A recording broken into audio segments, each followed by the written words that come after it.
What's going on? Urban Red Pill. Hey, first I want to, thank those the few that subscribe to the channel. It's only been a month up, and I appreciate the support. Very small channel, and we're gonna keep this thing rocking on. This is for the guys, MGTOW community, Red Pill community, Itmore community, whose channels that I were in favor with were banned, and I'm gonna keep this message going. What I want to get into today is uh, one of the other red pill awakenings that I've had. I did a video, one of my earlier videos about the top five red pill awakenings that I've had, and I'm gonna segue this one off of that. And it was political, the political red pill. Now, in the black community, there's a very, very um, left leaning way of dealing with politics. Does not matter what your opinion is of a candidate, does not matter how this candidate looks, doesn't matter what policies they stand for. If it does not align with the Democrat Party, you're in some trouble. I'm going to give you an example on how this started with me. I never forget the day it was my aunt, and I had to be around close to 16, 17 years old. And, they were talking about politics and, what's right, what the country should be doing this and country should be doing that.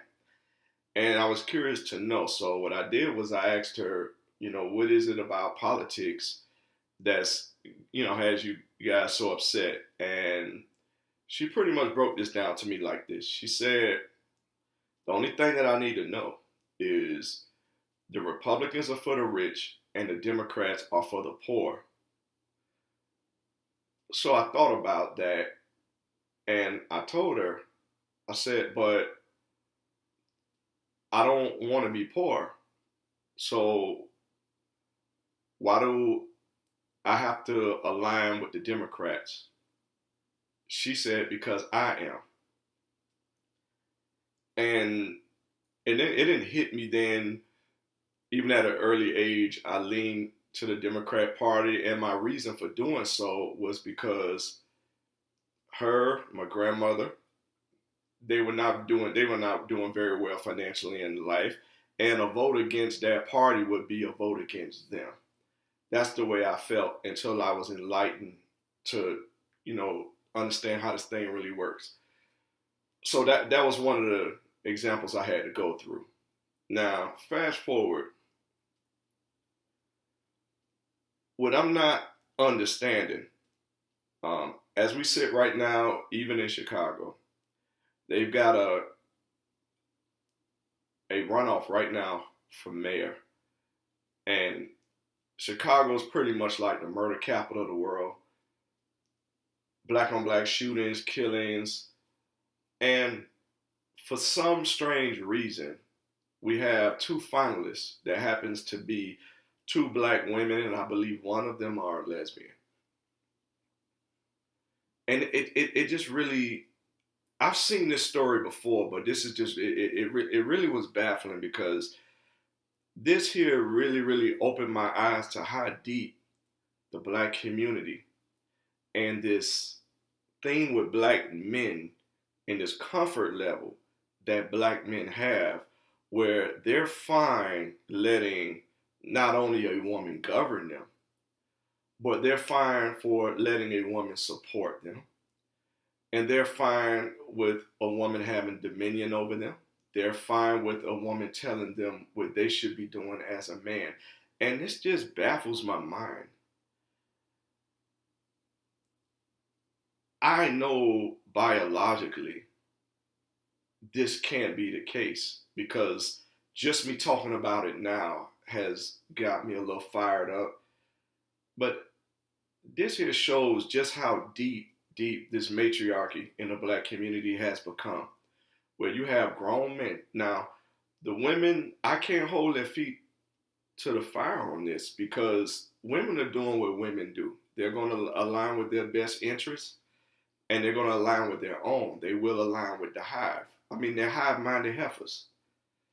But my confusion here is why are these black men in line casting a voting ballot for two black women whose gender and race is pretty much responsible for the shithole that's in Chicago in the first place? I just don't understand it. Everyone knows to create a ghetto. This is in white America and black America. The number one thing you need to create a ghetto is a single mother.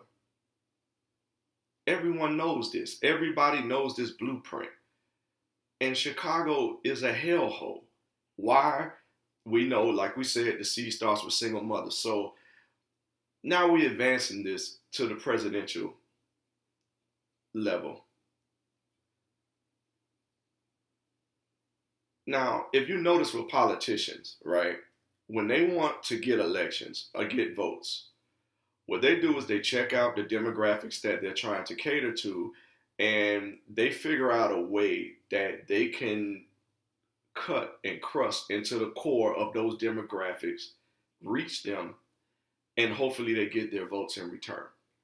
Now, I want you to notice something. When it comes down to the black community, we'll just start like when Hillary Clinton was running. What they do, they don't talk to black men. What they do is they go directly and they try to mirror and cut through the black women. Why do they do this? It's because they know to get the black community, you have to get the black women. And what does that say about black men as a whole? What other culture does this work for? You can't go into white culture and go after the women and get the white vote. I mean, Trump won with white men. Yes, he got white women also, but he went after white men first. All across the globe, this doesn't happen. But when you look at black America, these politicians, what they do is they go straight to the black women. They find a way to identify with them and sympathize with them in order to get the black vote. With this play that they've been running for a minute now, Barack Obama, Hillary Clinton, and now Kamala Harris, they go to these soul food restaurants. Each one has a bottle of hot sauce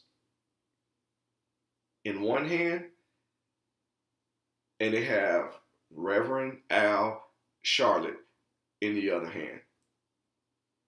Now, one thing I can say that I've noticed about black men is they do not support Reverend Al Charlotte. They don't. So why is he there? It's for the black women. Everyone knows that even God himself cannot separate that black woman away from that black pastor. God himself can't do it. They know this. And everybody knows God himself cannot separate those black women from their hot sauce. If you put hot sauce in the pastor and go down to these local black communities, oh, and make sure you eat at a soul food restaurant, macaroni cheese, chitlin, and collard greens, you can get the black vote. And what we mean, no agenda, no black and white writing, no nothing. And what I want to ask black men is, how is this benefiting you? Black men in Chicago, tell me how does you have one is a black woman and the other one is a black woman that has come out as a lesbian. Let's just assume the lesbian one wins, that you black men have helped cast a ballot for. Explain to me in your brain. Remember, first of all, by her being a lesbian, you are her competitor. You're competing for the same thing she wants. Explain to me what agenda is she going to have that's going to benefit you? What agenda has a black woman ever carried that benefited black men? Ever since the feminist movement, everything that they support has been to your demise. You know, this has been on my mind all day, and I just had to get this off my chest. Like, what are black men thinking? What is any man thinking to vote for a woman to govern them when we know biologically women are solipsistic by nature? Their only concern is the hive and maybe a puppy. But they've never done anything for the greater good of society, which is men included. Notice, even with the feminist movement, everything that they push for is always something geared toward how are we going to go enhance some benefits to women. Black men, we have to rise up out of this matriarchy. It's unfortunate. This is just another slap in the face where you have a Chicago black community that is once again about to be ran and governed by the same being that got you guys in the situation that you in the first place.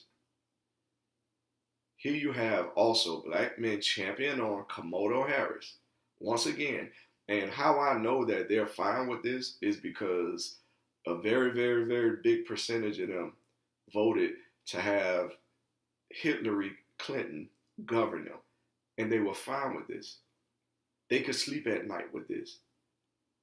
And I know that this is not a man's nature, but I'm really finding it hard to believe that the socialization that has been done to black men for since they were kids from this black single mother, this shit goes deep, man.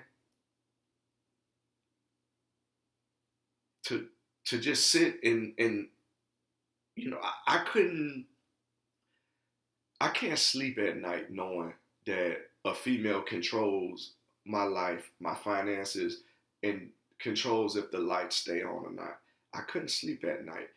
That's why I've never in my whole life has ever got myself in a position for that to happen. I think I'd rather sleep under a bridge than to sleep under the guidance of a woman. I just want to get that off my chest. Um, if anyone listening and they happen to see these things that I'm seeing, comment below. But this is just like really embarrassing. We're the only race of men that will sit and not have a problem with a woman offering provision over us. And to me, that is a real, real sign of weakness. That's a real sign. Just really think about it. Just ask yourself if you could look outward and you could look out to another country and you look at that country and it's a matriarch. Pretty much women dictate the terms there. They tell them what to do. They're responsible for keeping the lights on. Wouldn't you look at that country as a weak country? Wouldn't you look at that as a country that you feel you could probably go take advantage of? When you look at that country as, you know, but 2 generations tops and they're going to be invaded or taken over? This is the reason why us as black men, those that are respected, that's why they have to fight so hard, because the majority that represents us have absolutely no problem with voting a woman in office, listening to a woman's advice, and having a woman take care of them and not even lose any sleep at night. That there's just I can't stomach that. I can't digest that. I just really can't. But on that note, you guys take care, and I will leave a couple articles in the description box for you guys to see exactly what I'm talking about. I believe I'm gonna probably do the Chicago election, and I will probably show. I don't know. I may do it as a thumbnail where you can see Komodo Harris with Al Sharpton, Reverend Al Sharpton, at a restaurant, and her with her bottle of hot sauce, because they know that's all that's needed to get the black woman to vote. If you get her vote, you get the whole community. And if that's not a clear sign of a matriarchy, I don't know what it is. We're like the fucking hyenas of the wild, man. The hyena culture. You guys take care. More videos to come. Like this goddamn video. Comment below, recommend it, and you guys take care. Bye.